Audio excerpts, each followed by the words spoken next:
Hello दोस्तों, मेरा नाम है आनंद और आप देख रहे हैं द कॉमर्स ट्यूटर। आज के इस वीडियो में हम बिल्स ऑफ एक्सचेंज से रिलेटेड जो टॉपिक डिस्कस करने वाले हैं उसका नाम आपको स्क्रीन पे दिखाई दे रहा होगा और टॉपिक है इंसॉल्वेंसी ऑफ ड्रॉई।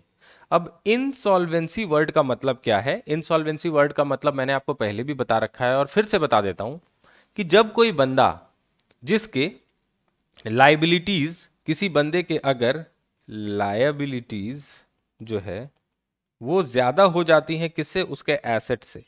यानी कि अगर किसी बंदे की देनदारियां जो है, जो उसको पैसे चुकाने हैं मार्केट में, जो उसकी लाइबिलिटी है, वो किससे ज्यादा हो जाती है? उसकी टोटल संपत्ति, उसके जितने भी एसेट्स हैं, उसके पास जितना भी कैश है, ज्वेलरी है, जो भी है, उसकी घर, उसका गाड़ी, सारी संपत्ति, टोटल ऑफ एसेट्स अगर टोटल लाइबिलिटीज से कम है ना, तो उस इंसान को बोला जाता है इंसॉल्वेंट। मतलब एक ऐसा इंसान जो अपनी लाइबिलिटीज को चुकाने की हालत में नहीं है, क्योंकि उसके पास इतने पैसे ही नहीं है, इतनी संपत्ति ही नहीं है कि वो अपनी सारी लाइबिलिटीज को चुका सके।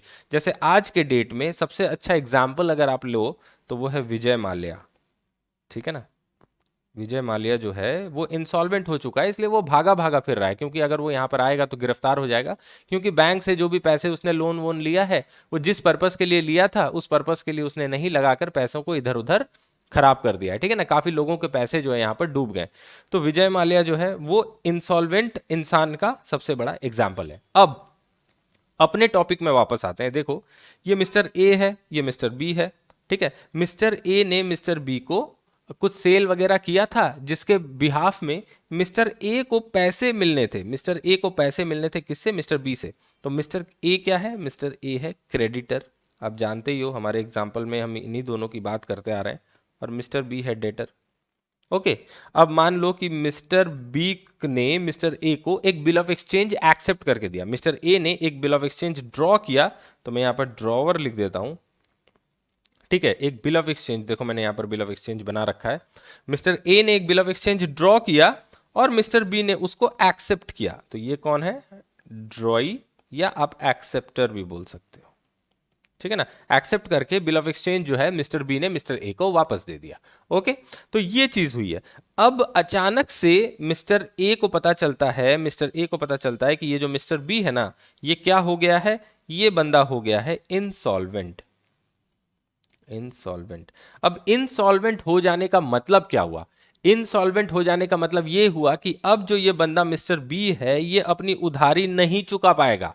और अगर चुका भी ले, अगर चुका भी ले तो पूरा पैसा नहीं चुका पाएगा। हो सकता है कि कुछ पार्शियल अमाउंट ही इससे रिकवर होगा। तो जैसे मान लो कि मिस्टर ए को, सॉरी, मिस्टर ए को मिस्टर बी से 1 लाख रुपए मिलने थे। तो बिल ऑफ एक्सचेंज कितने का ड्रॉ होगा? 1 लाख रुपए का। तो मैं यहां पर लिख लेता हूं 1 लाख रुपए। अब बिल की मैच्योरिटी डेट आने से पहले और मिस्टर बी पैसों का भुगतान करता है इससे पहले, यह पता चल गया मिस्टर बी जो है वो इंसॉल्वेंट हो गया है। तो मिस्टर ए को क्या करना चाहिए? मिस्टर ए को जैसे ही ये खबर मिलेगी ना कि मिस्टर बी इंसॉल्वेंट हो गया है, मिस्टर ए को ये समझ लेना चाहिए कि ये बिल ऑफ एक्सचेंज तो अब डिसऑनर हो जाएगा। ये बिल ऑफ एक्सचेंज क्या हो जाएगा? ये हो जाएगा डिसऑनर। क्यों डिसऑनर होगा? क्योंकि भैया जिस बंदे ने ये बिल एक्सेप्ट करके रखा है, जिस बंदे ने इस बिल को एक्सेप्ट किया है, मिस्टर बी, वो हो गया है इंसॉल्वेंट। इंसॉल्वेंट यानी कि अब उसकी ऐसी क्षमता नहीं है कि वो अपनी सारी लाइबिलिटीज को पे कर सके। तो 1 लाख रुपए का बिल तो वो देखो पे नहीं कर पाएगा। हो सकता है 1 लाख की जगह 40,000 दे दे, 50,000 दे दे। ठीक है? लेकिन पूरा 1 लाख रुपए तो वो नहीं दे पाएगा। ठीक है? तो इस केस में मिस्टर ए को क्या करना चाहिए? मिस्टर ए जो है इसको क्या करना चाहिए? देखो, सबसे पहले बिल जो डिसऑनर हुआ है उसकी एंट्री पास करनी चाहिए। क्या करना चाहिए? पास एंट्री फॉर डिसऑनर ऑफ, ये डिसऑनर मैंने गलत लिख दिया, NOUR, डिसऑनर ऑफ बिल। ठीक है? तो बिल की डिसऑनर की एंट्री पास कर देनी चाहिए और फिर से मिस्टर बी को एज अ डेटर ले लेना चाहिए, क्योंकि उसको पता है कि पूरा मिस्टर बी से पैसा रिकवर नहीं होगा। फिर 1 लाख में से जितना भी पैसा मिस्टर बी से रिकवर होता है, 1 लाख में से जितना भी पैसा मिस्टर बी से रिकवर होता है, उतना रिसीव करने का एंट्री करेंगे। और बाकी पैसा जो है, बाकी पैसा जो है वो बैड डेट हो जाएगा। तो मिस्टर ए को कुछ बैड डेट सहन करना पड़ेगा, कुछ पैसा इसका मर जाएगा, लॉस हो जाएगा, क्योंकि मिस्टर बी पूरा पैसा तो चुका नहीं पाएगा। तो इंसॉल्वेंसी के केस में बिल ऑफ एक्सचेंज अगर होता है तो क्या होती है? सबसे पहले जो बिल ऑफ एक्सचेंज हमारा किसी ऐसे पर्सन ने एक्सेप्ट कर रखा है जो इंसॉल्वेंट हो जाता है, तो उस बिल ऑफ एक्सचेंज को डिसऑनर की एंट्री पास करनी पड़ेगी, क्योंकि इवेंचुअली देखो वो बिल तो डिसऑनर होना ही है। ओके, और उसके बाद जो भी पैसा हमको ड्रॉई से रियलाइज होता है उस पैसे को हम रिसीव करेंगे, और बैलेंस जो भी पैसा बचा रहेगा उसको हम बैड डेट की तरह रिकॉर्ड कर देंगे। तो चलो इससे रिलेटेड जो है इलस्ट्रेशन देखते हैं। आशा करता हूं कि आपको इंसॉल्वेंसी का जो केस है वो समझ में आ गया होगा। ठीक है, अब आ जाओ यहां पर देखो, इलस्ट्रेशन 7 है इंस्टीट्यूट के मैथ का। ये हमारा इंसॉल्वेंसी से रिलेटेड इलस्ट्रेशन है, तो चलो इसको पढ़ना स्टार्ट करते हैं। Mister David draws two bills of exchange on 1/1/2020 for 6,000 and 10,000। The bills of exchange for rupees 6,000 is for 2 months, while the bill of exchange for rupees 10,000 is for 3 months। तो क्या हो रहा है यहां पर, थोड़ा सा लिखते हुए चलते हैं। मिस्टर डेविड जो है, ये है डेविड। डेविड ने क्या किया, ड्रॉ किया। क्या ड्रॉ किया, दो बिल ऑफ एक्सचेंज ड्रॉ किए। एक था 6,000 का और दूसरा था 10,000 का। ठीक है, ये हो गया। एक की पीरियड है 2 months, ये कितने दिनों का है, 2 months, और 10,000 वाले की पीरियड कितनी है, 3 months। तो ये कब ड्रॉ हुआ, 1/1/2020 को। ठीक है, इतना इंफॉर्मेशन हमने यहां पर लिख लिया। अच्छा चलो आगे देखते हैं। These bills are accepted by mister Thomas. तो ड्रॉई कौन है, यहां पर ड्रॉई का नाम लिख लेते हैं। ड्रॉई है मिस्टर थॉमस। ठीक है ना, चलो आगे बढ़े। This bills are accepted by mister Thomas on 4/3/2020। देखो क्या लिखा है, on 4/3/2020 mister Thomas request mister David to renew first bill with interest at 18% per annum for a period of 2 months। तो 4/3/2020 को क्या हुआ, मिस्टर थॉमस ने रिक्वेस्ट किया मिस्टर डेविड से कि पहला बिल जो है, पहला बिल यानी कि 6,000 वाला बिल, इसको रिन्यू कर दो। क्या कर दो, रिन्यू कर दो। मतलब उतने तारीख को, देखो 4/3/2020 जो है ना, इस बिल का मैच्योरिटी डेट होगा। ओके, उस दिन को ये बिल बोल रहा है कि रिन्यू कर दो। कौन बोल रहा है, मिस्टर थॉमस। ओके, कितने दिनों के लिए रिन्यू कर दो, 2 महीने के लिए, और इंटरेस्ट कितना होगा, 18% पर एनम। तो मिस्टर डेविड जो है वो अग्री कर जाता है, प्रपोजल को अग्री कर जाता है। तो यहां पर क्या हो रही है, लिख देता हूं। ये बिल जो है ना, ये हो रही है, यहां लिखता हूं ऊपर, renew for 2 months eight 18% per annum. 18% उस पे इंटरेस्ट लग रहा है रिन्यूअल पे। ठीक है ना, ये तो लिख दिया। अच्छा, ये हो गया। दूसरा क्या है, on 20/3/2020 mister Thomas retires the acceptance for 10,000, the interest rebate that is discount being 100। तो ये जो है दूसरा बिल जो है ना, ये क्या हुआ, ये 20/3/2020 को इस बिल की हो गई रिटायरमेंट। रिटायरमेंट मतलब क्या होता है, बोलो। रिटायरमेंट मतलब मैच्योरिटी डेट से पहले ही मिस्टर थॉमस ने इसका पैसा दे दिया। ठीक है, ये जो रिटायरमेंट हुआ, इसका रीबेट जो था, रिटायरमेंट किस पे होता है, रीबेट या डिस्काउंट बोल लो। तो रीबेट कितना था, 100 रुपया। ठीक है, डिस्काउंट लिख देता हूं क्योंकि क्वेश्चन में डिस्काउंट वर्ड यूज किया है। तो इंटरेस्ट रिबेट, रिबेट भी बोला है, interest rebate, that is discount being ₹100। तो कितना पैसा मिला होगा इस बिल का, ये जो 10,000 का बिल है, इसका कितना पैसा मिला होगा मिस्टर डेविड को, 10,000 से 100 रुपया घटा देंगे, यानी कि 9,900 रुपए मिले होंगे। ओके, आगे बढ़ते हैं।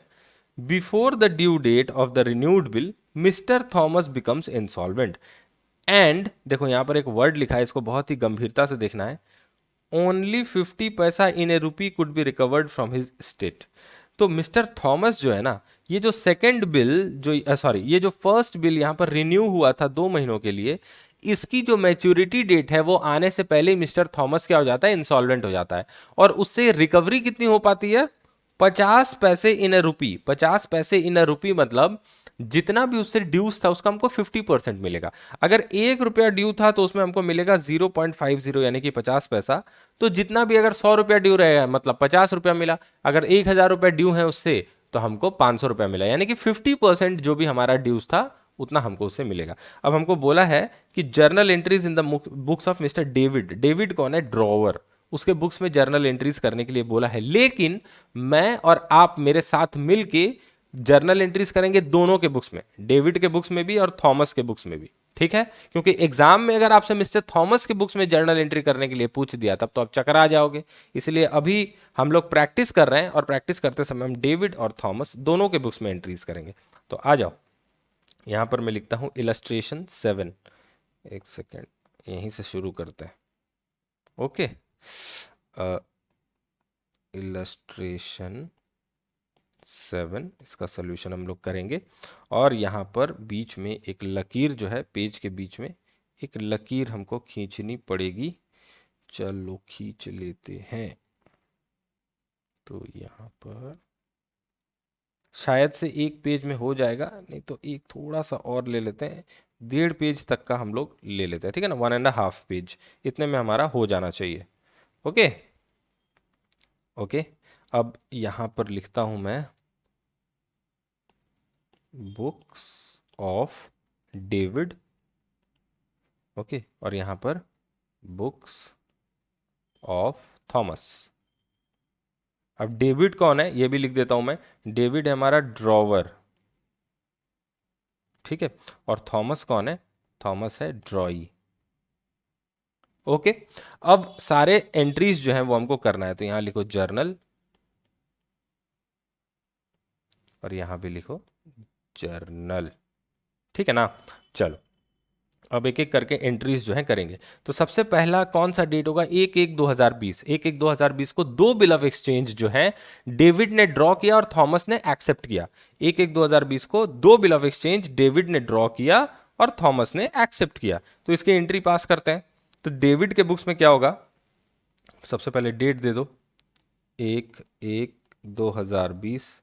इस दिन को यहां पर होगा bills receivable account debit to Thomas account, ठीक है ना। तो कितना है? दो बिल्स का अमाउंट हम एक साथ लिख सकते हैं। आप चाहे तो BR1 BR2 भी कर सकते हो, लेकिन नॉर्मली दोनों का अमाउंट हम साथ में लिख देते हैं, ठीक है ना। तो कितना हमारा अमाउंट है? देखो 6,000 और 10,000, यानी कि टोटल 16,000 रुपए। ओके, कितना? 16,000 रुपए। तो यहां पर 16,000 रुपए लिख देते हैं। अब थॉमस के बुक्स में क्या एंट्री होगी? आपको पता है, यहां पर बिल्स पेबल की एंट्री होगी। तो यहां पर डेबिट अकाउंट डेबिट होगा, debit account debit to bills payable account. 16,000 16,000, ठीक है ना। तो ये जो है ये हमने पहली एंट्री पास कर ली। अब इसके बाद बढ़ते हैं अपनी दूसरी एंट्री पर। दूसरा एंट्री क्या है? देखो, The bills of exchange for 6,000 is for 2 months, while the bills of exchange of 10,000 is for 3 months. ये तो पता है। These bills are accepted, ये भी पता है। on 4/3/2020, मतलब अब अगली ट्रांजैक्शन, जो अगली ट्रांजैक्शन हो रही है वो 4/3/2020 को ही हो रही है। Mister Thomas request mister David to renew the first bill with interest at 18% per annum for a period of 2 months. तो इंटरेस्ट पहले कैलकुलेट करना पड़ेगा। देखो ये जो 6,000 वाला बिल है हमारा, ये रिन्यू हो रहा है। कब रिन्यू हो रहा है? मैच्योरिटी डेट में। तो देखो ये जो 6,000 वाला बिल है ये 2 महीने के पीरियड के लिए था। तो मैच्योरिटी डेट क्या होगी? 1/1/2020 से अगर आप कैलकुलेट करोगे 2 महीने, तो आपका क्या आएगा? देखो मैं यहाँ पर रफ में आपको करके दिखाता हूँ। 1/1/2020 जो है, इससे 2 मंथ्स आप अगर आगे जाओगे तो आपको कौन सी डेट मिलेगी? 1/3/2020, ठीक है ना। मैंने सिंपल ये जो मंथ वाला फिगर है इसमें 2 ऐड कर दिया। ओके, 2 ऐड कर दिया तो आ गया हमारा 1/3/2020। इसमें 3 डेज ऐड करो, तो 3 डेज ऐड करोगे तो आ जाएगा 4/3/2020। ये हमारा मैच्योरिटी डेट। और इसी डेट को देखो यहाँ पर 4/3/2020 को ही मिस्टर थॉमस ने रिक्वेस्ट किया मिस्टर डेविड से कि बिल रिन्यू कर दो। और डेविड ने कहा कि ठीक है करेंगे, लेकिन 18% पर एनम इंटरेस्ट के साथ। लेकिन एक चीज ध्यान रखना, इस डेट पे कोई भी पार्शियल पेमेंट नहीं हो रही है, किसी भी पार्शियल पेमेंट की बात नहीं की है। मतलब रिन्यूअल की डेट में थॉमस जो है वो डेविड को एक भी पैसा नहीं दे रहा है। तो इंटरेस्ट हमको कैलकुलेट करना पड़ेगा और इंटरेस्ट का अमाउंट हमको इंक्लूड कर देना पड़ेगा नए बिल में। तो रिन्यूअल होने से पहले क्या होता है? अच्छा पहले इंटरेस्ट कैलकुलेट कर लेते हैं। इंटरेस्ट ऑन रिन्यूअल जो है, रिन्यूअल, तो हमारा बिल का अमाउंट कितना था? 6,000 रुपए, ठीक है। 6,000 रुपए बिल का अमाउंट था। इंटरेस्ट कितना बोला है? 18% पर एनम के रेट पे बोला है। और बिल कितने महीनों के लिए रिन्यू हुआ है? देखो बिल हमारा 2 महीनों के लिए रिन्यू हुआ, हमने पहले ही लिख के रखा था यहाँ पर। तो यहाँ पर होगा इंटू 2/12, ठीक है। तो ये कितना आ जाएगा हमारा? एक बार कैलकुलेट कर लेता हूँ। 6,000 इंटू 18% डिवाइडेड बाई 12 इंटू 2, ये 180 रुपए आ गया, ठीक है।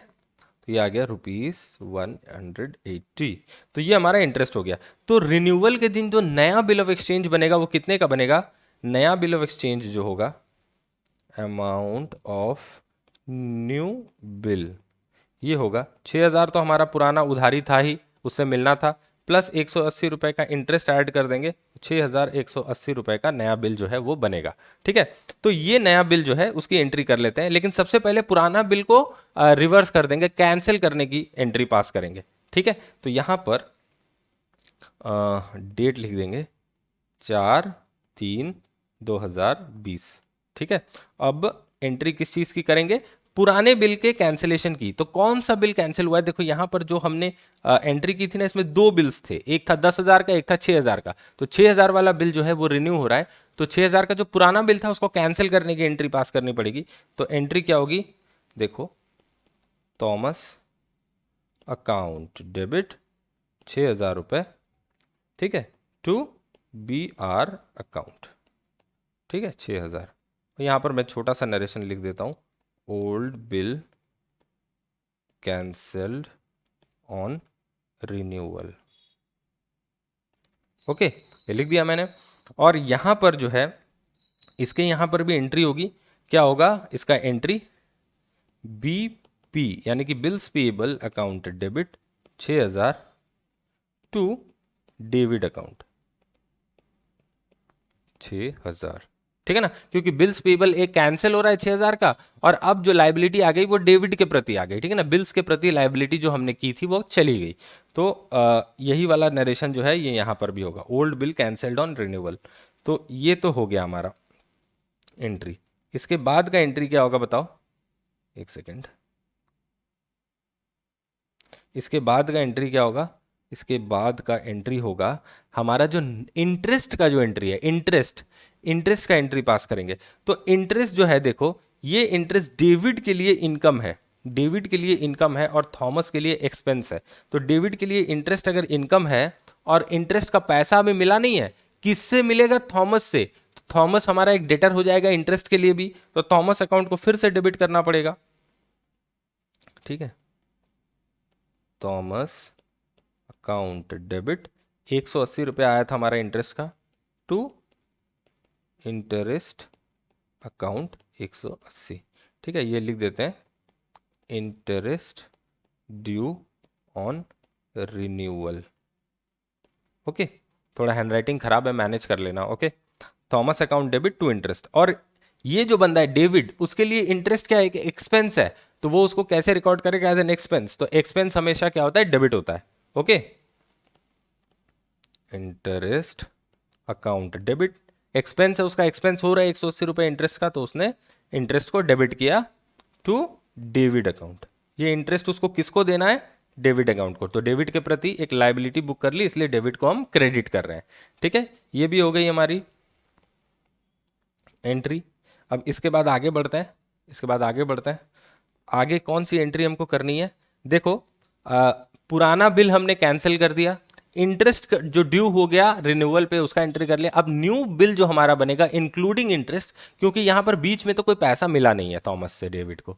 ठीक है ना, तो एक नया बिल पूरे अमाउंट का बनेगा, पुराना जो बिल कैंसिल हुआ प्लस इंटरेस्ट के अमाउंट का लेके एक नया बिल बनेगा, और वो डेविड ने एक्सेप्ट कर दिया है। तो यहां पर सॉरी, थॉमस ने एक्सेप्ट कर दिया, तो उसकी एंट्री करेंगे। ठीक है, तो यहां पर क्या एंट्री होगी?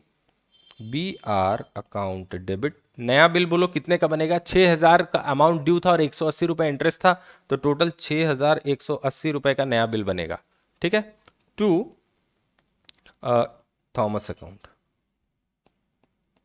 6,180। तो देखो, थॉमस के प्रति जो हमने, थॉमस को जो हमने डेटर रिकॉर्ड किया था यहाँ पर 6,000 का और यहाँ पर 180 का, तो टोटल 6,180 रुपये का हमने थॉमस को डेटर रिकॉर्ड किया था।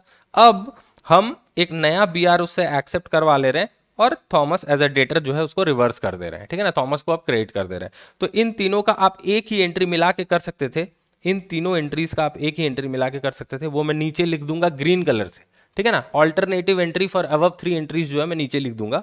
अभी पहले डेविड के बुक्स में देख लेते हैं एक बार, सॉरी डेविड नहीं, थॉमस के बुक्स में देख लेते हैं। ये जो है थॉमस का बुक्स है, तो थॉमस के बुक्स में क्या एंट्री होगी? उसने एक नया बिल एक्सेप्ट करके दिया है, तो David account debit to bills payable account. ये कितना होगा? 6,180 रुपए का बिल इसने एक्सेप्ट करके दिया है डेबिट को। ठीक है, तो ये हो गया। अब इन तीनों एंट्रीज का एक कंबाइंड एंट्री जो होगा वो बता देता हूं। यहां पर मैं ऐसे ब्रैकेट बना के यहां नीचे लिख देता हूं कंबाइंड एंट्री। ठीक है, कंबाइंड एंट्री। आप इन तीनों एंट्रीज की जगह एक ही एंट्री लिख सकते हो। वो क्या है देखो, सबसे पहले समझा देता हूं। यहां पर देखो थॉमस 6000 से डेबिट हुआ, यहां पर फिर थॉमस 180 से डेबिट हुआ, और यहां पर थॉमस 6180 से क्रेडिट हो गया। थॉमस 6180 से क्रेडिट हो गया, तो हम थॉमस को जो है ना कैंसिल आउट कर सकते हैं। हमारा जितना थॉमस डेबिट हुआ उतना ही क्रेडिट भी हो गया, तो थॉमस को हम कैंसिल आउट कर सकते हैं। बाकी तीन जो आइटम्स हैं, ये और ये, इन तीनों को लेकर हम जर्नल एंट्री बना सकते हैं। अब यहां पर आपका एक क्वेश्चन आ सकता है कि सर यहां पर बिल्स रिसीवेबल 6000 क्रेडिट हो रहा है और यहां पर बिल्स रिसीवेबल 6180 डेबिट हो रहा है, तो क्या हम इन दोनों में भी कैंसिल आउट कर सकते हैं क्या? 6000 रुपए का कैंसिल आउट कर सकते हैं क्या? नहीं कर सकते बेटे, नहीं कर सकते, क्योंकि ये जो बी आर यहां पर आपको क्रेडिट दिख रहा है ना, ये ओल्ड बिल के अगेंस्ट में है जो हमारा कैंसिल हो गया था, और ये जो आपको बी आर डेबिट दिख रहा है ना, ये न्यू बिल के रेस्पेक्ट में है, जो नया बिल हमको मिला रिन्यूअल पे। तो इसलिए इन दोनों को हम कैंसिल आउट नहीं कर सकते। पर थॉमस तो देखो वही एक ही बंदा है, उसी का अकाउंट एक बार डेबिट हो रहा है, एक बार क्रेडिट हो रहा है। यहां पर हम बोल सकते हैं कि नया थॉमस पुराना थॉमस, ऐसा तो नहीं है, एक ही बंदा थॉमस है। तो इसीलिए थॉमस के अकाउंट का जो डेबिट क्रेडिट है, इन सबको हम कैंसिल आउट करके कंबाइंड एंट्री लिख सकते हैं। तो देखो कंबाइंड एंट्री क्या होगी। सबसे पहले हमको जो नया बिल ऑफ एक्सचेंज मिला, बी आर अकाउंट डेबिट, ठीक है, 6180, यहां मैं ब्रैकेट में लिख देता हूं न्यू बिल। ओके, और क्रेडिट क्या होगा? इंटरेस्ट का इनकम हुआ हमारा 180 रुपया का, टू इंटरेस्ट अकाउंट 180, और टू बी आर अकाउंट, ये कौन सा बिल कैंसिल हो रहा है? ओल्ड जो बिल था 6000 का वो, ठीक है ना। तो ये वाला कौन सा बिल है? ये है ओल्ड बिल, जो 6000 रुपए वाला हमारा बिल था। तो ये एक एंट्री कर दोगे आपका, तो यहां पर काम चल जाएगा। सिमिलरली आप थॉमस के बुक्स में भी कंबाइंड एंट्री जो है, एक कंपाउंड एंट्री या कंबाइंड एंट्री भी आप बोलो या कंपाउंड एंट्री बोलो, जो भी बोलो दोनों ही सही है, वो भी कर सकते हो। यहां पर भी देखो, ये जो तीन एंट्रीज हैं, इसमें डेबिट एक बार 6000 का क्रेडिट हो रहा है, फिर डेबिट 180 का क्रेडिट हो रहा है, फिर टोटल डेबिट 6180 का डेबिट हो जा रहा है। तो डेबिट जो है, डेबिट क्रेडिट होकर कट कुटा के जीरो हो जाएगा। तो एंट्री हमारी क्या बनेगी? बिल्स पेबल अकाउंट डेबिट, मैं यहां पर लिख देता हूं बिल्स पेबल अकाउंट डेबिट, कितने का? 6000 का। ठीक है, ये पुरानी जो बिल्स पेबल की लाइबिलिटी वो खत्म कर रहे हैं, ओल्ड बिल वाली। तो यहां पर, यहीं पर ब्रैकेट में लिख देता हूं ओल्ड बिल जो कैंसिल हुआ वो, ठीक है। और उसके बाद इंटरेस्ट अकाउंट डेबिट, इंटरेस्ट का इसका एक खर्चा लग गया, कितने का? 180 रुपए का।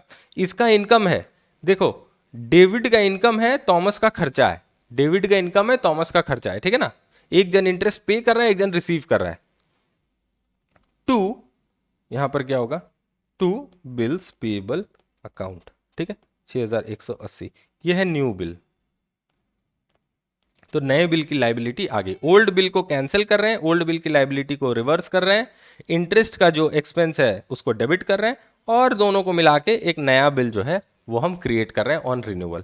तो इन तीनों एंट्रीज का एक कंबाइंड एंट्री मैंने कर दिया। आप चाहे तो एग्जाम में इसको कर सकते हो, चाहे तो ये तीनों कर सकते हो, आपको मार्क्स बिल्कुल सेम मिलेंगे, बिल्कुल सेम, ठीक है। चलो, ये तो हो गया। इसके बाद सॉरी, हमारा क्वेश्चन कहाँ गया? ये रहा क्वेश्चन। यहां तक तो हमने कर दिया, रिन्यूअल तक हमने कर दिया। इसके बाद देखो 20/3/2020 को थॉमस ने क्या किया? ये जो सेकंड बिल था, ये 6000 वाला बिल तो हमने रिन्यू कर दिया। अब ये जो 10,000 का सेकंड बिल था, इसका ड्यू डेट या मैच्योरिटी डेट कब था? ये 10,000 वाले बिल का जो भी मैच्योरिटी डेट था वो था ये 2-3 महीने का था ना। तो एक बार हिसाब कर लेते हैं यहाँ पर, 1/1/2020 से आप 3 महीने ऐड करो तो ये चला जाएगा 1/4/2020, ठीक है, प्लस 3 डेज होगा, तो ये होगा 4/4/2020, ये हमारा मैच्योरिटी डेट आता है। ओके, लेकिन 20/3/2020, 4/4/2020 से पहले ही देखो 20/3/2020 को ही मिस्टर थॉमस जो आके बोल रहा है कि 10,000 रुपए जो का ये जो बिल है इसकी पेमेंट मैं कर दूंगा, यानी कि बिल को रिटायर कर दे रहा है मैच्योरिटी डेट से पहले। ओके, और उसके लिए उसको 100 रुपए का रिबेट मिल रहा है। ठीक है, तो ये रिबेट के कारण ये कितना पैसा देगा, 9,900 रुपए। अब इसकी एंट्री करनी है। डेट क्या है, 20/3/2020। तो आ जाओ अपने सोल्यूशन में, यहां पर डेट लिखो, डेट लिखो। अच्छा, यहां पर एक लकीर पहले खींच देते हैं। ओके, अब यहां पर डेट लिखो 20/3/2020। ठीक है, आशा करता हूँ आपको जो भी मैं बता रहा हूँ समझ में आ रहा है। अगर नहीं समझ में आएगा तो मेरी पूरी मेहनत जो है ना वो बेकार हो जाएगी। चलो कोई बात नहीं, 20/3/2020। अब यहां पर क्या हो रहा है कि बिल रिटायर हो रहा है। तो जब बिल रिटायर होता है तो उस समय हमको क्या मिल रहा है, यानी कि डेविड को क्या मिल रहा है, डेविड को तो देखो पैसा मिल रहा है। तो सबसे पहले बैंक अकाउंट डेबिट होगा, कितना, 9,900 रुपया ही उसको मिल रहा है, 10,000 नहीं मिल रहा है, 100 रुपया का रिबेट दिया है। तो डिस्काउंट या रिबेट, अब मैं स्लैश दे के रिबेट भी लिख देता हूं, आपका जो मर्जी आप वो लिख देना। ठीक है, डिस्काउंट अकाउंट डेबिट, ये कितना है, 100 रुपए का। यहाँ पर क्वेश्चन में लिखा हुआ है, देखो कि डिस्काउंट बीइंग ₹100, डिस्काउंट बीइंग ₹100, तो डिस्काउंट के बारे में लिखा हुआ है। और क्या हमने दे दिया, ये पैसा और ये रिबेट हमने किसके बदले दिया, बिल्स रिसीवेबल के बदले। तो जो दूसरा बिल रिसीवेबल था हमारा, दूसरा बिल रिसीवेबल था कितने का था, 10,000 का। दो बिल्स थे हमारे, देखो फिर से दिखाते हैं, एक था 6,000 का, एक था 10,000 का। तो 6,000 वाला हो रहा है रिन्यू, 10,000 वाला हो रहा है रिटायर। ओके, तो 6,000 वाला रिन्यू तो हमने देख लिया, 10,000 वाला को रिटायर कर रहे हैं। तो रिटायरमेंट एक ही एंट्री से आपकी हो जाएगी।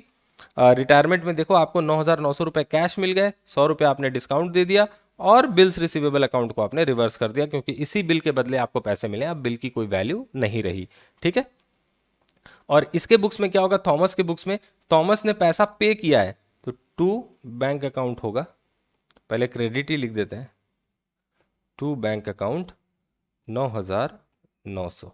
ठीक है, और डेबिट क्या होगा, देखो बिल्स पेबल की जो उसकी लाइबिलिटी थी, कितने की थी, बिल्स पेबल अकाउंट डेबिट होगा, 10,000 की लाइबिलिटी थी और 9,900 पेमेंट किया है। मतलब ये जो डिस्काउंट या रिबेट, ये जो डिस्काउंट या रिबेट, ये मिस्टर डेविड का जो एक्सपेंस था वो थॉमस के लिए एक इनकम हो जाएगा, क्योंकि उसको तो 100 रुपए का छूट मिल गया पेमेंट में।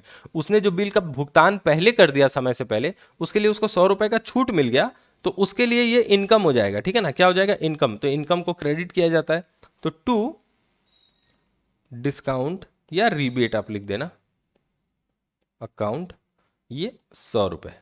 ठीक है, नरेशन जो है वो मैं नहीं लिख रहा हूं, यहां पर आप लिख सकते हो being bill retired on 20/3/2020 with ₹100 rebate.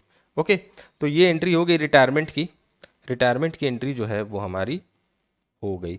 अब बचा क्या, आगे जो मेन कहानी, आज का जो टॉपिक था वही बचा हुआ है। देखो आगे क्या लिखा है वो पढ़ो। Before the due date of the renewed bill, before the due date of the renewed bill, Mr. Thomas becomes insolvent and only 50 पैसा in a rupee could be recovered. तो ये जो 6,000 वाला बिल था ना 2 महीने का, इसका जो ड्यू डेट था, इसका ड्यू डेट कब था, 4/3/2020। इस दिन को हमने इस बिल को रिन्यू किया फिर से 2 महीने के लिए। तो 4/3/2020 से मैं यहीं पर लिखता हूं, यहां से और 2 महीने आ जाओ, तो ये हो जाएगा 4/5/2020 और इसमें 3 डेज ऐड करो तो ये हो जाएगा 7/5/2020। ठीक है ना, 7, ये सारा मैं रफ वर्क कर रहा हूं। ओके, बस 7/5/2020 को बिल जो है उसका ड्यू डेट आता है। अब यहां पर देखो किस दिन डिसऑनर किस दिन इंसॉल्वेंट हुआ मिस्टर थॉमस, ये चीज कहीं पर बताई हुई नहीं है, कोई डेट नहीं बताई हुई है, बस ऐसा लिख दिया है कि before the due date of the renewed bill mister Thomas becomes insolvent. तो हम क्या मानेंगे, हम ये अज्यूम करके चलेंगे, क्योंकि डेट नहीं दी हुई है तो हम अज्यूम करके चलेंगे कि मिस्टर डेविड को इसके इंसॉल्वेंट होने का पता कब चला, ये जो मैच्योरिटी डेट है 7/5/2020 उसी दिन को पता चला। तो डेट कॉलम में हम 7/5/2020 लिख के ही एंट्री करेंगे, या आप उस वहां पर एक क्वेश्चन मार्क डाल के भी एंट्री कर सकते हो अगर आप चाहते हो। उसके लिए आप एक एप्रोप्रिएट नोट दे देना सोल्यूशन के एंड में कि क्योंकि हमको ये चीज नहीं पता कि थॉमस कब एक्चुअली इंसॉल्वेंट हुआ, तो इसलिए हमने डेट की जगह क्वेश्चन मार्क मार दिया। पर क्योंकि आपको सेकंड बिल जो रिन्यूड बिल है उसका मैच्योरिटी डेट पता है ना, तो सेफ अजम्पशन यही रहेगा कि डेविड को जब वो सेकंड बिल की मैच्योरिटी में मिस्टर थॉमस के पास गया होगा रियलाइजेशन करने, तब उसको पता चला होगा कि वो इंसॉल्वेंट हो गया है और इंसॉल्वेंसी वगैरह की एंट्री वो मैच्योरिटी की डेट में ही पास कर रहा है। तो हम यही एज्यूम करके चलेंगे, ठीक है। तो देखो, जब थॉमस इंसॉल्वेंट हो जाएगा, इसका मतलब वो जो सेकंड बिल है जो रिन्यू हुआ था, ये जो रिन्यू हुआ था जो बिल नया 6000 का बिल इंटरेस्ट के साथ रिन्यू हुआ था, तो कितना का बिल बन गया था? 6180 रुपए का बिल बन गया था, ठीक है ना। देखो यहां पर दिखाता हूं, ये जो नया बिल आपने, ये वाला, ये जो नया बिल था आपका 6180 रुपए वाला, क्या अब थॉमस इसकी पेमेंट कर पाएगा? नहीं कर पाएगा, क्योंकि वो तो इंसॉल्वेंट हो गया है। तो इस बिल के डिसऑनर होने की एंट्री अब आपको पास करनी पड़ेगी। क्या करनी पड़ेगी? इस बिल के डिसऑनर होने की एंट्री अब पास करनी पड़ेगी, ठीक है। तो यहां पर लिखो, डेट देते हैं 7/5, जैसा कि मैंने आपको बताया 7/5/2020, ठीक है। यहां पर एंट्री क्या करेंगे? Thomas account debit. अब थॉमस को फिर से अपने डेटर की तरह दिखा देंगे, क्योंकि बिल रिसीवेबल जो है वो तो डिसऑनर हो ही जाएगा। ओके, तो Thomas account debit 6180 to BR account, ठीक है, 6180। नरेशन क्या लिखेंगे? छोटा सा लिख देता हूं, bill dishonoured as Thomas became insolvent, ठीक है। तो क्वेश्चन में अगर लिखा हुआ हो कि ड्रॉई जो है वो इंसॉल्वेंट हो गया है, तो आपको चाहे नहीं भी मेंशन किया हुआ हो कि बिल डिसऑनर हो गया है, आपको डिसऑनर की एंट्री पास करनी पड़ेगी, क्योंकि ये चीज इंप्लाइड है, ये चीज आपको चल के बताएगा नहीं क्वेश्चन में। क्वेश्चन में अगर बता दिया है कि जो ड्रॉई है वो इंसॉल्वेंट हो गया, इसका मतलब ये है कि बिल जो है वो डिसऑनर होना ही होना है, ठीक है ना। एक इंसॉल्वेंट आदमी कभी भी अपने बिल को ऑनर नहीं कर सकता। ओके, उसके पास पैसे ही नहीं है, तो वो बेचारा पैसा देगा कहां से? तो आपको अलग से चल के बोलेगा नहीं कि बिल डिसऑनर हो गया, डिसऑनर की एंट्री पास करो। इंसॉल्वेंट बोल दिया मतलब डिसऑनर की एंट्री पास करनी है। ओके, तो हमने फिर से थॉमस के माथे चढ़ा दिया वो पूरा हिसाब, और बिल का जो हमने बीआर अकाउंट जो डेबिट किया था, वो बीआर अकाउंट को अब हमने क्रेडिट कर दिया, यानी कि बिल डिसऑनर की एंट्री हमने पास कर दी। ओके, अब थॉमस के बुक्स में क्या एंट्री होगी? थॉमस के बुक्स में एंट्री क्या होगी? देखो, उसका भी जो बिल पेबल था, उसकी तो एक लाइबिलिटी थी, तो अब वो जो लाइबिलिटी है वो पे नहीं कर पा रहा है। तो यहां पर ये मैं ब्लू कलर से लिखता हूँ, गलती से रेड कलर से लिख दिया। बिल पेबल अकाउंट जो है वो डेबिट होगा उसका, और to David account, to David account 6180, 6180, ठीक है ना। ये भी बिल डिसऑनर की एंट्री जो है, मैं नरेशन अलग से यहाँ नहीं लिख रहा हूँ, बिल डिसऑनर की एंट्री जो है उसने पास कर दी। अब देखो लास्ट लाइन यहां पर क्या बोला है? 50 पैसे इन अ रूपी कुड बी रिकवर्ड। अब मिस्टर डेविड को थॉमस से कितने पैसे मिलने हैं? अब 6180 रुपए मिलने हैं, और ये 6180 रुपए में हमको 50% मिलेगा। कैसे पता चल रहा है? 1 रुपए में 50 पैसा मिल रहा है, 1 रुपया ड्यू है तो 50 पैसा मिल रहा है, तो 6180 रुपया ड्यू है तो कितना मिलेगा? 6180 का हाफ मिलेगा, ठीक है। तो 6180 का हाफ कितना होता है? 3090, 3090। ओके, तो देखो हमको क्या मिला इसी डेट को, 7/5/2020 को ही हमको मिला बैंक, हमको यानी कि डेबिट को, बैंक अकाउंट डेबिट कितना मिला? 3090 रुपए, ठीक है। और किससे मिला? थॉमस से मिला, टू थॉमस अकाउंट कितना मिला? ओके, यहां पर लिख देता हूं, final recovery of rupees sorry of 50 पैसा इन अ रूपी मेड फ्रॉम थॉमस। अब थॉमस ने ये पैसा डेविड को पे किया है, तो थॉमस के बुक्स में भी एंट्री होगी। एंट्री क्या होगी? David account debit to bank account. इसने तो पैसा पे किया है ना, आधा ही चाहे पे किया हो, लेकिन पैसा तो पे किया है, तो 3090 रुपया पे किया है, उसकी एंट्री जो है वो हमने कर दी, ठीक है ना। Final payment made to David, ठीक है, ये लिख दिया हमने। अब देखो, थॉमस से हमको मिलने थे 6180 रुपए। अब जो लास्ट वाली एंट्री है वो बहुत इंपॉर्टेंट है, ध्यान से सुनना मेरी बात, ठीक है, ध्यान से, बिल्कुल ध्यान। यहां पर थॉमस से मिलने थे 6180 रुपए, मिले सिर्फ 3090 रुपए, ₹3090 अब और मिलने बाकी हैं, पर हमको पता है कि अब मिलेंगे नहीं, क्योंकि थॉमस हो गया है इंसॉल्वेंट। तो वो हमारे लिए क्या होगा भाई, जो डेटर से हमको पैसा नहीं मिलता है, जो पैसा हमारा मर जाता है, वो क्या होता है आपको पता है, वो बैड डेट कहलाता है। तो बैड डेट ₹3090 होगा, क्योंकि 6180 में 3090 मिला, बाकी 3090 जो है वो नहीं मिला, तो वो हमारा बैड डेट हो जाएगा, तो उसकी एंट्री पास करेंगे। अब बैड डेट क्या है, हमारा एक लॉस है। All expenses and losses are debited, ठीक है ना। एक्सपेंसेस एंड लॉसेज जब भी बढ़ती हैं मॉडर्न अप्रोच में क्या कहते हैं, एक्सपेंसेस एंड लॉसेज जब भी बढ़ती हैं तो डेबिट किया जाता है। तो बैड डेट हो रहा है मतलब आपका एक एक्सपेंस हो रहा है, ठीक है ना, तो उसको डेबिट करेंगे। यहां पर एक लकीर खींच देता हूं। तो बैड डेट की एंट्री क्या करेंगे, देखो बैड डेट अकाउंट डेबिट, कितना पैसा, ₹3090 टू थॉमस अकाउंट। तो थॉमस का हिसाब जो है ना क्लियर हो गया। देखो थॉमस से हमको मिलना कितना था, ₹6180, उसमें से 3090 मिला और बाकी 3090 का हमने लॉस बुक कर लिया। तो थॉमस जो हमारा 6100 से डेबिट था, एक बार हमने थॉमस को 3090 क्रेडिट कर दिया, फिर थॉमस को 3090 क्रेडिट कर दिया इस लॉस को बुक करते समय। तो थॉमस का बुक्स में जो हमारा बैलेंस है, डेबिट बैलेंस जो था वो जीरो हो गया। इसका मतलब अब हमको थॉमस से कुछ नहीं मिलना है, ₹3090 मिल गया और बाकी 3090 का हमने मान लिया कि हमारा लॉस हो गया, हमारा पैसा डूब गया और हमने लॉस बुक कर लिया, और थॉमस को हमने अपने बुक्स में आजाद पंछी बना दिया, मतलब उसका बैलेंस जो है वो जीरो कर दिया, ठीक है ना। अब उससे हमको कुछ मिलना विलना है नहीं, क्योंकि जिससे कुछ मिलेगा नहीं उसका बुक्स में आप हिसाब दिखा के अगर रखोगे तो वो तो मिसलीडिंग होगा ना। आपको पता है कि उससे कुछ नहीं मिलना है, तो उससे जो भी मिलना है और नहीं मिलेगा उसको एज ए लॉस बुक कर लेना चाहिए, तो हमने उसको लॉस बुक कर लिया। अब थॉमस के बुक्स में क्या एंट्री होगी बताना, डेविड को उसको देने हैं ₹3090, डेविड को उसको देने हैं ₹3090। देखो ₹6180 डेविड को देने थे, उसमें से दिया है 3090, तो लाइबिलिटी जो थी 6180 से ₹3090 रिड्यूस हो गई। तो अभी भी क्रेडिट बैलेंस डेविड का कितना है, 6180 है, पर 6180 से 3090 माइनस होगा तो 3090 है। लेकिन क्या ये ₹3090 थॉमस डेविड को दे पाएगा, नहीं दे पाएगा। तो जैसे ये लॉस बुक कर रहे हैं ना, इसको भी एक एंट्री पास करनी होगी, और ये मोस्ट इंपॉर्टेंट एंट्री है, ये एग्जाम में पूछ सकता है। देखो डेविड का बैलेंस अभी भी ₹6180 क्रेडिट है, तो उसको जीरो करना पड़ेगा, क्योंकि आप तो पैसे डेविड को हम दे नहीं पाएंगे। तो डेविड अकाउंट डेबिट कर लो, डेबिट अकाउंट डेबिट कर लो 3090, और टू बैंक तो हम नहीं कर सकते क्योंकि पैसे तो हम नहीं दे पाएंगे।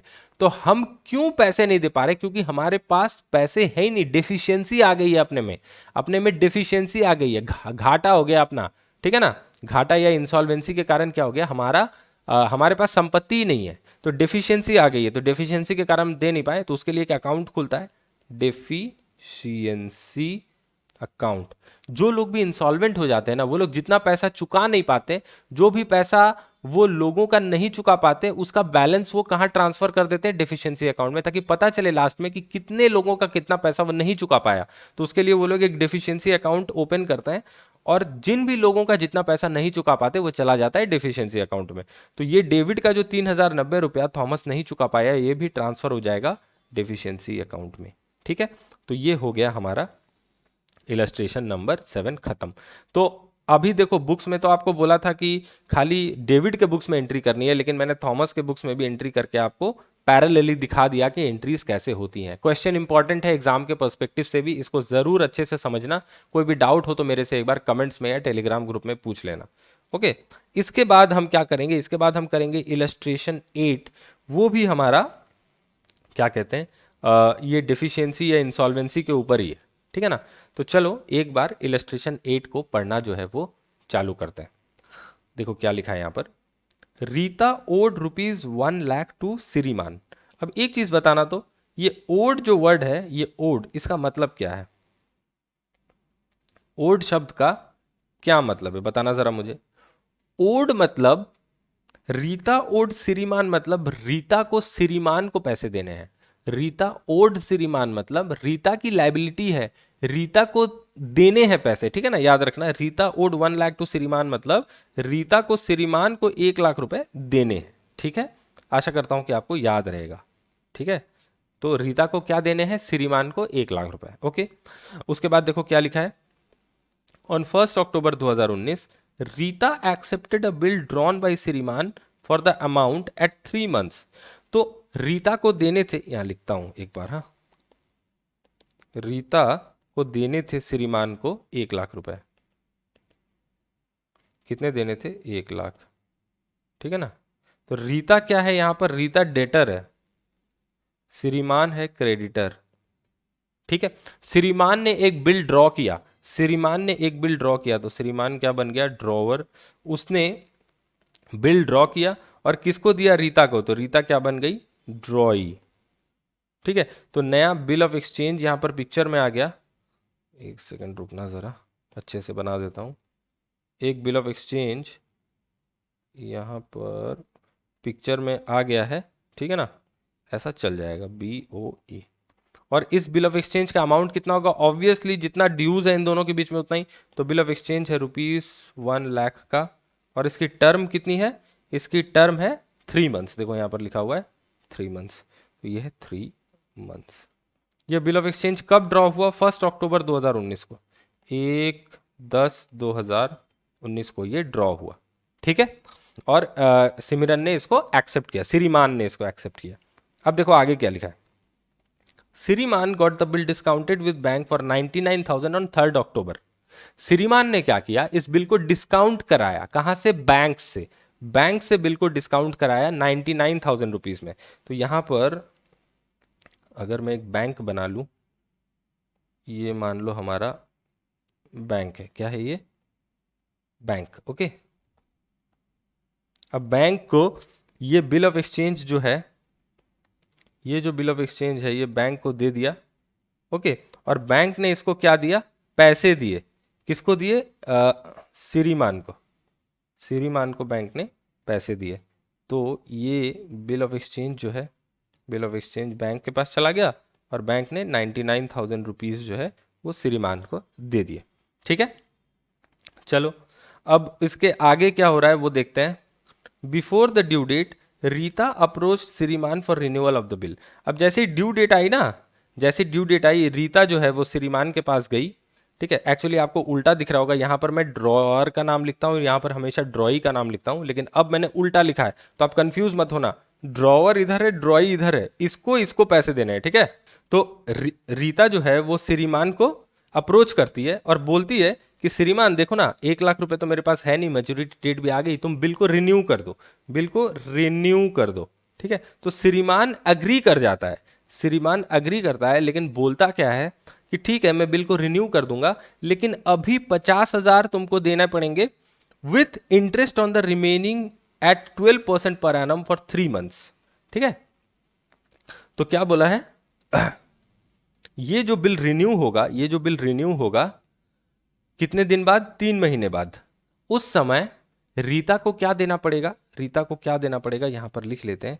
रीता को देना पड़ेगा ₹50,000 प्लस क्या देना पड़ेगा? इंटरेस्ट देना पड़ेगा। कितना इंटरेस्ट देना पड़ेगा? 12% per annum for 3 months। 3 months क्यों 3 months? क्योंकि नया बिल जो रिन्यू होगा उसकी टर्म 3 months की है, जो बिल रिन्यू होगा उसका टर्म है 3 months का। तो इंटरेस्ट कितना आएगा एक बार कैलकुलेट कर ही लेते हैं लगे हाथ। 50,000 हमारा रिमेनिंग अमाउंट है, 1 लाख में से 50,000 तो कैश में दे देगी, तो बचेगा कितना? 50,000।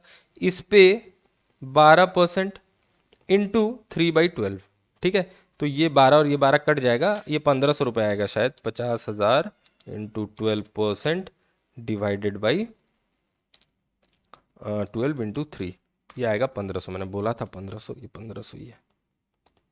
ये 1,500 रुपये का इंटरेस्ट आ गया। तो नया जो बिल बनेगा रिन्यूअल पे वो कितने का बनेगा? 50,000 जो हमारा बैलेंस अमाउंट था प्लस 1,500 रुपये, यानी कि 51,500 रुपये का नया बिल बनेगा, ठीक है। ये चीज़ तो आपको समझ में आ जानी चाहिए, ओके। अब उसके बाद क्या हो रहा है देखो, these arrangements were carried out, यानी कि रिन्यूअल जो होना था वो हो गया, but afterwards Rita become insolvent and 40% of the amount could be recovered from his state. देखो फिर से इंस्टीट्यूट वाले ना, ये हर होगा, रीता तो फीमेल है ना। Afterwards Rita become insolvent and 40% of the amount could be recovered from her state. Pass journal entries with narration in the books of श्रीमान। इस बार भी सिर्फ ड्रॉवर के बुक्स में एंट्रीज मांगा है, लेकिन हम ड्रॉवर और ड्रॉई दोनों के बुक्स में करेंगे। आपको थोड़ा सा मैं ज़्यादा परेशान करूंगा, ठीक है ना, थोड़ा सा ज़्यादा मेहनत करवाऊंगा, परेशान और क्या ही करूंगा, थोड़ा सा ज़्यादा मेहनत करवाऊंगा। ओके, तो यहाँ पर चलो इलस्ट्रेशन, कौन सा इलस्ट्रेशन है भाई, इलस्ट्रेशन 8, ठीक है। चलो इलस्ट्रेशन 8। अब यहाँ पर बीचों बीच एक लकीर खींच लेते हैं, बीचों बीच एक लकीर खींच लेते हैं। ये एक पेज और इधर हाफ पेज और ले लेते हैं, इतना चल जाएगा। ओके, अब ड्रॉवर कौन है हमारा, श्रीमान, तो उसको लेफ्ट साइड में लिखते हैं, ठीक है। बुक्स ऑफ श्रीमान, बुक्स ऑफ श्रीमान, और इधर ड्रॉई, बुक्स ऑफ रीता, मैं लिख देता हूं ड्रॉई, और ये है ड्रॉवर, ठीक है। और क्या करना है हमको, जर्नल, क्या करना है, जर्नल। ओके, जर्नल एंट्रीज दोनों के बुक्स में बनानी है। ओके, अब देखो यहाँ पर सिर्फ दो चीज़ों का डेट लिखा हुआ है, बाकी चीज़ों का डेट नहीं लिखा हुआ है। तो जो भी चीज़ों का डेट लिखा हुआ है हम उन चीज़ों को डेट डाल देंगे जर्नल एंट्री में, बाकी डेट नहीं लिखा हुआ है तो नहीं डालेंगे, और क्या कर सकते हैं, ठीक है ना। तो बिल कब एक्सेप्ट हुआ, 1 अक्टूबर 2019 को, 1 अक्टूबर 2019 को बिल एक्सेप्ट हुआ। किसने एक्सेप्ट करके दिया, रीता ने। बिल ड्रॉ किसने किया, श्रीमान ने। तो चलो एंट्री करते हैं, 1 अक्टूबर 2019 का डेट दे देंगे, 1/10/19, ठीक है। यहाँ पर एंट्री क्या होगी हमारी, BR account debit to Rita account.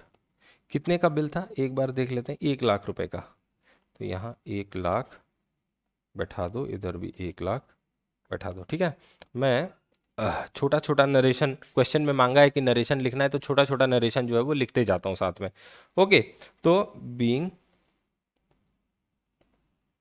Bill accepted by Rita, ठीक है, ये लिख दिया। और यहाँ पर एंट्री क्या होगी हमारी, यहाँ पर होगी श्रीमान अकाउंट डेबिट, ये ड्रॉई के बुक्स में हम कर रहे हैं, टू बिल्स पेबल अकाउंट, ठीक है ना, क्योंकि रीता के लिए तो देखो ये बिल्स पेबल है, उसको 1 लाख रुपए देने हैं, उसने बिल एक्सेप्ट किया है। ओके, तो being bill accepted in favour, in favour of, ठीक है ना, ये क्या लिखेगी, इन फेवर ऑफ श्रीमान, क्योंकि इसको पेमेंट करना है। और ये क्या लिखेगा, being bill accepted by Rita, क्योंकि इसको रीता से पेमेंट लेना है। तो being bill accepted in favour of श्रीमान, ठीक है ना। तो ये पहला एंट्री जो है ये हमने कर दिया। अब आगे बढ़ते हैं। अब आगे की कहानी क्या है, 3 अक्टूबर को बिल डिस्काउंट कराया गया। 3 अक्टूबर जो है 2019 को सिमरन ने बिल डिस्काउंट कराया बैंक से। तो चलो 99,000 में डिस्काउंट कराया, तो डेट जो है उसको दे देते हैं यहाँ पर 3/10/19, 3 दिन बाद ही डिस्काउंट करा लिया। तो डिस्काउंट कराने में श्रीमान को क्या पैसा मिला होगा, क्या मिला होगा, पैसा मिला होगा, कितना पैसा मिला है, 99,000। तो बैंक अकाउंट डेबिट 99,000। अब डिस्काउंट अकाउंट 1,000 रुपए जो कम मिले हैं वो श्रीमान का एक्सपेंस है, वो श्रीमान का एक्सपेंस है 1,000 रुपए डिस्काउंट का, तो वो हमने डेबिट कर दिया। टू किसके बदले मिला, बिल रिसीवेबल अकाउंट। तो यहां जो BR हमने डेबिट किया था अब हम उसको क्रेडिट कर देंगे, सिंपल,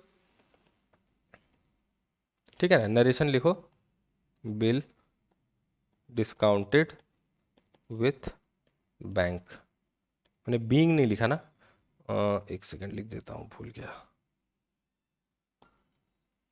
यहां लिख देते हैं being bill discounted with bank, ठीक है। यहां पर बोलो रीता के बुक्स में क्या एंट्री होगी डिस्काउंटिंग की, जल्दी जल्दी बताओ बताओ बताओ बताओ, जल्दी बताओ, नो एंट्री, क्योंकि उसको तो देखो कोई फर्क नहीं पड़ता, श्रीमान बिल को डिस्काउंट कराए, एंडोर्स करे, मैंने आपको बहुत बार बता चुका है। रीता को कोई फर्क नहीं पड़ता, क्योंकि उसको तो 3 महीने बाद 1 लाख रुपए देने हैं। अगर श्रीमान आ गया तो श्रीमान को देगा, अब बैंक चली जाएगी तो बैंक को दे देगा, ठीक है ना। तो यहां पर इसके बुक्स में no entry, okay, no entry, तो एक लकीर से इसको क्लोज करते हैं। अब आगे देखते हैं क्वेश्चन में क्या लिखा है, आ जाओ। Before the due date Rita approach Shriman for renewal of the bill.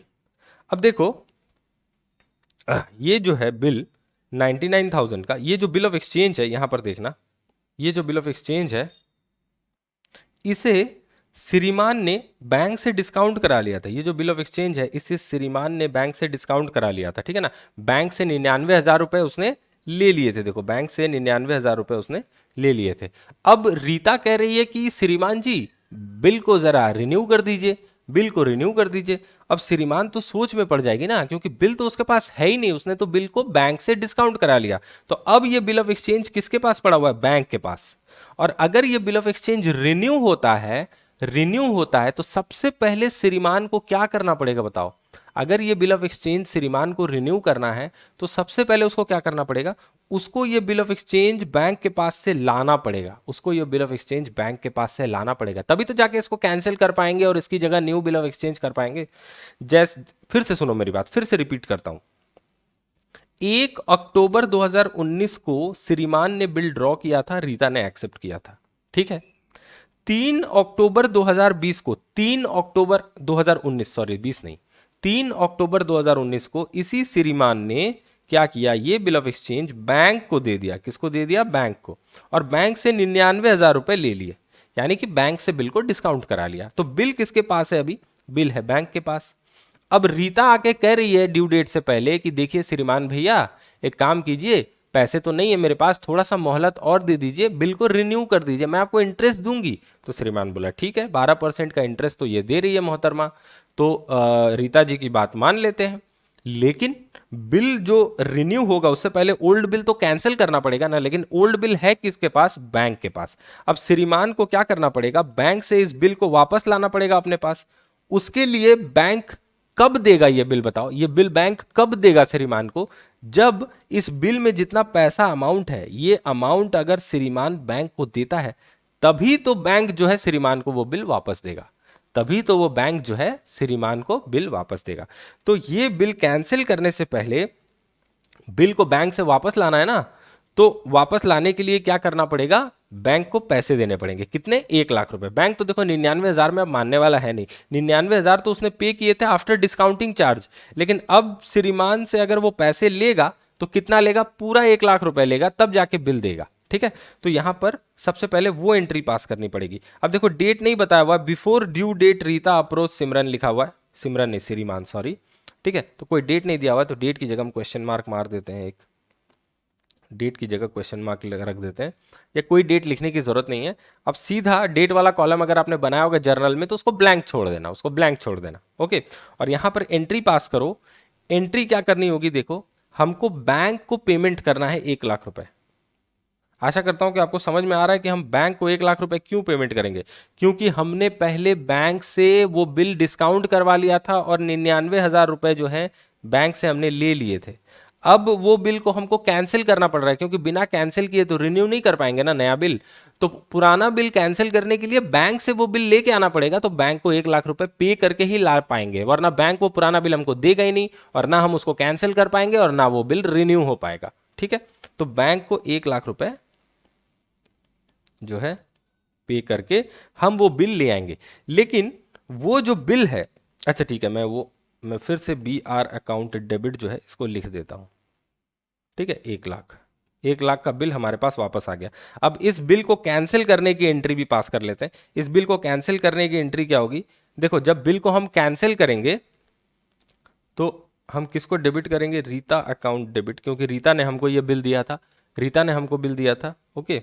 1,00,000 रुपए टू टू क्या होगा? BR अकाउंट, हम बिल को कैंसिल कर रहे हैं, ठीक है ना। तो बिल रिसीवेबल को हम रिवर्स कर दे रहे हैं। तो ये एंट्री को आप सिंपली ऐसा लिख सकते हो, ये BR अकाउंट डेबिट और ये BR अकाउंट क्रेडिट जो है ये काट दो, आप Rita account debit to bank लिख सकते हो, ठीक है। Rita account debit to bank, इसका कारण क्या है मैं एक बार आपको यहां पर समझा देता हूं। इसको जो है हम लोग काट देंगे, इसको जो है हम लोग काट देंगे, ये BR और ये BR, और फ्रेश एंट्री जो है मैं यहां पर लिख देता हूं, एक सेकेंड, हाँ। ये यहाँ पे फ्रेश एंट्री क्या होगी? मतलब कंबाइंड एंट्री, जो एक्चुअल एंट्री होनी चाहिए वो होगा हमारा, रेड कलर से लिख देता हूँ, ठीक है ना, Rita account debit to bank account. ये हम ऐसा क्यों लिख रहे हैं? देखो, हम ऐसा इसलिए लिख रहे हैं कि देखो, बीआर जो है वो तो एक कागज का टुकड़ा है, कैंसिल कर देना मतलब उसको फाड़ के फेंक देना है, ठीक है ना। तो फाड़ के फेंक देना है, तो उसके लिए एक बार बीआर अकाउंट को डेबिट करेंगे, एक बार बीआर अकाउंट को क्रेडिट करेंगे, ऐसा नहीं चलता है। देखो, बैंक से हमको वो बिल वापस लेने के लिए क्या करना पड़ेगा? बैंक को पैसे देने पड़ेंगे। तो 1 लाख रुपए जो हम बैंक को पे करेंगे वो हम किसके हिसाब में चढ़ाएंगे? ये बैंक को हमको पैसा क्यों पे करना पड़ रहा है? एकमात्र रीता के लिए पे करना पड़ रहा है। अगर रीता हमसे नहीं कहती कि बिल रिन्यू कर दो साहब, मालिक बिल रिन्यू कर दो, अभी पैसा नहीं है, 2 महीना 3 महीना की मोहलत और दे दो, अगर रीता ऐसा आके हमको नहीं कहती तो हमको जरूरत ही क्या थी बैंक से बिल वापस लाने की? बैंक को 1 लाख रुपए देने की जरूरत नहीं पड़ती। तो ये जो बैंक को हमने 1 लाख रुपए पे किया, ये पूरा हिसाब हम किससे वसूलेंगे? रीता से। इसलिए सीधे आप रीता अकाउंट को डेबिट करो, बैंक अकाउंट क्रेडिट कर दो, ठीक है ना। एक ही एंट्री में ये कर दो। वैसे आप अगर ये भी करोगे एग्जाम में तो गलत नहीं होगा, ठीक है ना, गलत नहीं होगा। प्रॉपर नरेशन दे दोगे कि bill discounted by the bank now taken back from the bank, ठीक है ना। Bill discounted by the bank now released from the bank by paying them ₹1 lakh, ऐसा लिख देना इस पहले वाले केस में। और दूसरे वाले केस में लिख देना कि old bill now cancelled for renewal. यहां पर क्या लिखोगे? Old bill now cancelled for renewal. उसकी जगह पर आप यहां पर लिख सकते हो, ठीक है, being 1 lakh rupees for bill discounted paid to bank and old bill cancelled, ऐसा करके आप एक ही बार में एंट्री कर सकते हो। दोनों अलाउड है, ये भी आप कर सकते हो, ये भी आप कर सकते हो, जैसे आपकी मर्जी। अब ये मैंने आपको क्यों बताया? क्योंकि बुक्स में जो इंस्टीट्यूट का मैथ है उसका सोल्यूशन में ऐसा दिया हुआ है, ताकि आप कंफ्यूज ना हो जाओ, इसलिए मैंने आपको बता दिया। आप ये भी कर सकते हो, ये भी कर सकते हो, दोनों ऑप्शंस आपके लिए खुले हैं, आपका जो मन चाहे आप वैसा करना, ठीक है। ये तो हो गया। इसके बाद देखो, पुराना बिल कैंसिल होने का एंट्री जो है इसी में छुपा हुआ है, यहां पर हो गया। अब हमको क्या करना? हमको रीता से एक नया बिल लेना है, रीता से एक नया बिल लेना है विथ इंटरेस्ट। तो इंटरेस्ट जो हमारी इनकम हो रही है उसकी एंट्री पास कर लेते हैं, इंटरेस्ट की एंट्री जो है उसको पास कर लेते हैं, ठीक है। तो इंटरेस्ट की एंट्री क्या होगी? देखो, इंटरेस्ट हमारा इनकम है और वो इनकम हमको किससे मिलेगा? रीता से। तो यहां पर क्या लिखेंगे? Rita account debit to interest account, ठीक है। तो कितने का इंटरेस्ट हमने कैलकुलेट किया था? यहां पर देखो, 1500 रुपए का हमने इंटरेस्ट, ओ सॉरी, यहां पर बीच में, हाँ, 1500 रुपए का इंटरेस्ट कैलकुलेट किया था सर, तो वो लिख लेंगे। ओके, ये लिख लिया हमने। अब रीता से हमको एक नया बिल ऑफ एक्सचेंज मिलने से पहले, जिस दिन को ये रिन्यूअल हो रहा है, जिस दिन को ये रिन्यूअल हो रहा है, उस दिन रीता हमको 50,000 रुपए देती है। देखो यहां पर क्वेश्चन में लिखा हुआ है, यहां पर पढ़ना ये लाइन, श्रीमान agreed on the conditions that 50,000 be paid immediately together with interest on the remaining amount at 12% per annum for 3 months. ओ अच्छा अच्छा अच्छा, यहां पर क्या लिखा हुआ है कि 50,000 रीता इमीडिएटली देगी together with interest on the remaining amount. तो रीता हमको कितना देगी? 50,000 प्लस इंटरेस्ट देगी। तो रीता हमको एक्चुअली में अभी कितना पे करेगी कैश में? 51,500 रुपए पे करेगी, 51,500 रुपए पे करेगी। तो 50,000 प्लस इंटरेस्ट, तो इंटरेस्ट हमने कैलकुलेट कर लिया था, तो 51,500 रुपए हमको रीता से मिलेंगे।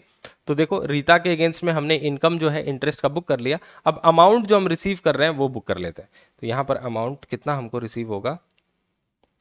बैंक अकाउंट डेबिट 51,500 रुपए हमको रिसीव होगा, ठीक है ना, टू रीता अकाउंट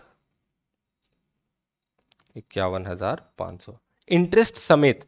तो देखो, रीता से आपको कितने रुपए मिलने हैं? 1 लाख। आपने रीता को 1 लाख से डेबिट किया है, तो रीता आपके बुक्स में 1 लाख की डेटर फिर से बन गई। रीता आपके बुक्स में 1 लाख की डेटर जो है वो फिर से बन गई, ठीक है ना, 1 लाख की डेटर। और रीता से अब हमको 1500 इंटरेस्ट भी लेने हैं, तो 1500 का और डेटर बन गई। तो टोटल कितना पैसा उससे लेना है? 1,01,500 रुपए, 1,01,500 रुपए रीता से लेने हैं। उसमें से 51,500 रुपए वो कैश में पे कर रही है, तो मैंने बैंक अकाउंट डेबिट कर दिया 51,500। तो 1,01,500 में से 51,500 माइनस कर दो, तो अब और कितने पैसे लेने बाकी रह गए? 50,000। तो ये जो बैलेंस अमाउंट है इसके लिए एक नया बिल ऑफ एक्सचेंज ड्रॉ होगा। देखो यहां पर लिखा है, and for the balance Rita should accept a new bill at 3 months. तो बैलेंस अमाउंट जो बचा रह गया 50,000 का, उसके लिए एक न्यू बिल ऑफ एक्सचेंज जो है वो ड्रॉ होगा 3 महीने के लिए, तो यहां पर उसकी भी एंट्री पास कर देते हैं। Okay, B R account debit, ये न्यू बिल है, ये कितने का होगा? 50,000 का। पहले जब मैंने क्वेश्चन को पढ़ा था तो शायद मेरे से कुछ मिस हो गया, मुझे लगा कि इंटरेस्ट का पैसा जो है वो कैश में नहीं मिलेगा, वो रिन्यूड बिल के साथ शायद ऐड हो जाएगा, लेकिन वहां पर क्लियरली बोल दिया है कि इंटरेस्ट का पैसा हमको रिन्यूअल के दिन ही मिल जा रहा है, इसलिए मैंने 50,000 के साथ 1,500 यहाँ पर बैंक में ऐड कर दिया, जो पैसा हमको रीता से मिला उस एंट्री में। और हमारा जो बिल बन रहा है वो बैलेंस अमाउंट का बन रहा है 50,000 का, ठीक है ना। तो टू रीता अकाउंट, अब रीता का बैलेंस फिर से हमारा 0 हो गया और हमको एक बीआर मिल गया रीता से। अब रीता के बुक्स में क्या एंट्रीज होंगी वो भी बता देते हैं।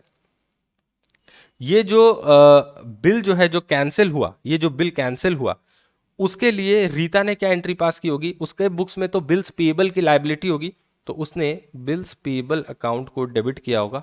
1 लाख रुपए का बिल, ओल्ड बिल कैंसिल्ड की एंट्री उसने पास की होगी टू श्रीमान अकाउंट, श्रीमान अकाउंट, ये 1 लाख रुपए यहाँ लिख देता हूं, चलो, ओल्ड बिल कैंसल्ड, ठीक है ना, समझ में आ गई। उसके बाद इंटरेस्ट की जो एंट्री है, इंटरेस्ट की जो एंट्री है वो भी रीता करेगी, क्योंकि इंटरेस्ट रीता नहीं, सॉरी, हाँ रीता, इंटरेस्ट रीता के लिए एक एक्सपेंस है, तो यहां पर क्या एंट्री होगी इंटरेस्ट के लिए? इंटरेस्ट एक्सपेंस है देखो, तो वो डेबिट करेगी इंटरेस्ट को 1,500 रुपए टू श्रीमान। ये इंटरेस्ट उसको किसको देना है? श्रीमान को, तो श्रीमान के प्रति एक 1,500 रुपए की लायबिलिटी आ गई, क्योंकि इंटरेस्ट तो अभी कैश में पे किया नहीं है, तो अभी लायबिलिटी बुक कर ली।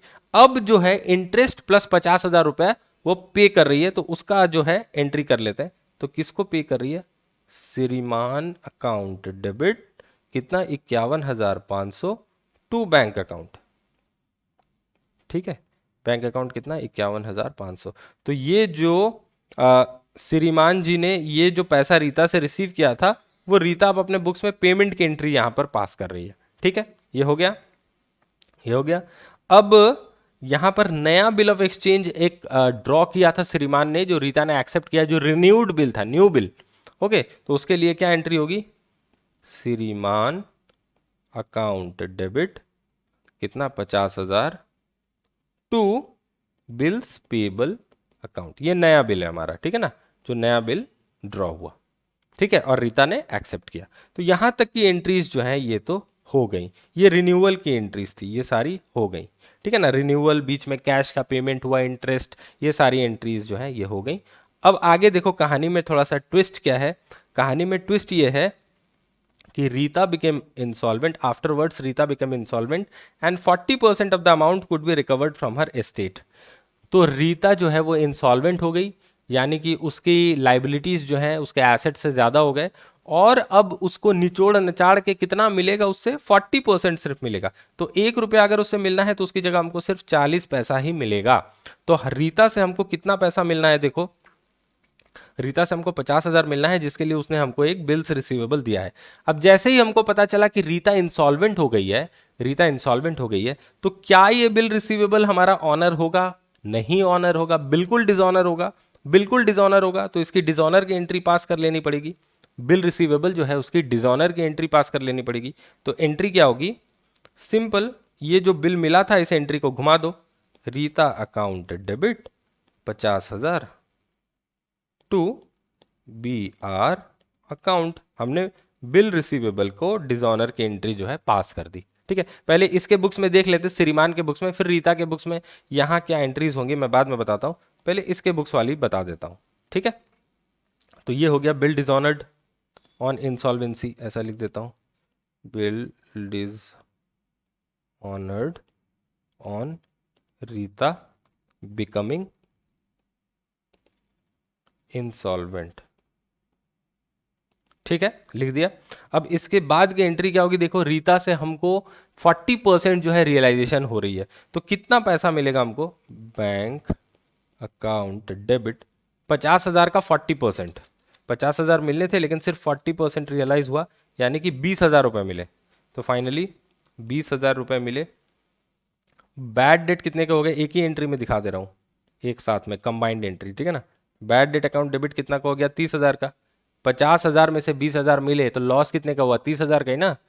To Rita account 50,000। तो यहां पर जो हमने रीता अकाउंट को 50,000 डेबिट किया था, यहां 50,000 क्रेडिट करके कहानी खत्म कर दिया और उससे हमको मिले 20,000 और बाकी 30,000 का बैड डेट का लॉस हो गया। ठीक है ना। जर्नल एंट्री आपको समझ में आ गई होगी। यहां पर लिख दो फाइनल रिकवरी फ्रॉम रीता। ठीक है ना। अब रीता के बुक्स में देखो, ये जो बिल डिजॉनर हुआ उसका एंट्री रीता भी करेगी, तो उसका क्या एंट्री होगा? बिल्स पेएबल की जो उसकी लाइबिलिटी थी, ये जो बिल उसने एक्सेप्ट किया था, ये जो बिल उसने एक्सेप्ट किया था श्रीमान के अगेंस्ट में, ये भी अब कैंसिल हो जाएगा। डिजॉनर हो गया मतलब उसके एंट्री रिवर्स हो जाएगी। तो बीपी अकाउंट डेबिट टू श्रीमान अकाउंट। ठीक है। कितने का? 50,000 का बिल था। 50,000 का हमारा बिल था। ओके। और यही बिल डिजॉनर्ड, ये नरेशन वो सेम ही होगा। उसके बाद अब श्रीमान को रीता कितना दे रही है? 20,000 रुपए ही दे पा रही है, क्योंकि उसका तो डेफिशिएंसी आ गया है। ठीक है ना। अब उसके पास उतने पैसे नहीं है, तो दे कितना पा रही है? 20,000। तो श्रीमान अकाउंट डेबिट करेगी कितने से? 50,000 से। और पे कितना किया? To bank. 50 तो पे करना था, लेकिन पे कितना किया? सिर्फ 20,000। 40% ही सिर्फ पे हो पाया है। और बाकी क्या हुआ? 30,000 जो बाकी बचा था वो डेफिशिएंसी के खाते में चला गया। Deficiency account. ठीक है। तो फाइनल सेटलमेंट टू श्रीमान यहां लिख देता हूं, फाइनल सेटलमेंट टू श्रीमान। ठीक है। तो ये था इलस्ट्रेशन 8 का सॉल्यूशन। काफी अच्छा प्रॉब्लम था, बहुत अच्छा था। ठीक है। इसमें मैंने भी आपको ड्रॉवर और ड्रॉई दोनों के बुक्स में कैसी एंट्री होगी वो मैंने दिखा दिया। तो पूरा 1 घंटा का लेक्चर हो गया है, 2 इलस्ट्रेशंस हमने देख लिए हैं। आप इन दोनों इलस्ट्रेशंस को जो है खुद से घर में सॉल्व करना, खुद से, बिना ये सोल्यूशन देखे। मैंने जो आपको सोल्यूशन अभी कराया है इसको बिना देखे करना। मैट में भी जो सोल्यूशन आपका दिया हुआ उसको मत देखना। ठीक है ना। यहां पर देखो मैट में भी नीचे सोल्यूशन दिया हुआ है, देखना मत। एक बार खुद पे बिलीव करना ना, एक बार खुद पे भरोसा रखना और एक बार बिना सोल्यूशन देखे आप करने की कोशिश करना, देखना आपसे जरूर बनेगा। देखना ये जो दोनों है इलस्ट्रेशन 7 और 8, आप खुद से प्रैक्टिस करना, बस इससे ज़्यादा मैं आपसे और कुछ नहीं चाहता। एक बार इन दोनों को खुद से बना लेना। ठीक है। और इसके बाद वाले लेक्चर में हम एकोमोडेशन बिल्स का जो टॉपिक है इसको स्टार्ट करेंगे। हमारा जेन्युइन ट्रेड बिल का जितना भी डिस्कशन था, जिसको हम ट्रेड बिल बोलते हैं, उसका खत्म। अब हमारा एकोमोडेशन बिल्स का टॉपिक जो है वो डिस्कस करना स्टार्ट होगा अगले लेक्चर में। तब तक हमारे साथ बने रहने के लिए आपका बहुत बहुत धन्यवाद। अगर वीडियो आपको पसंद आया तो लाइक और शेयर करना, चैनल को भी सब्सक्राइब करना। मैं आपसे मिलूंगा अगले वीडियो में, तब तक के लिए बाय बाय।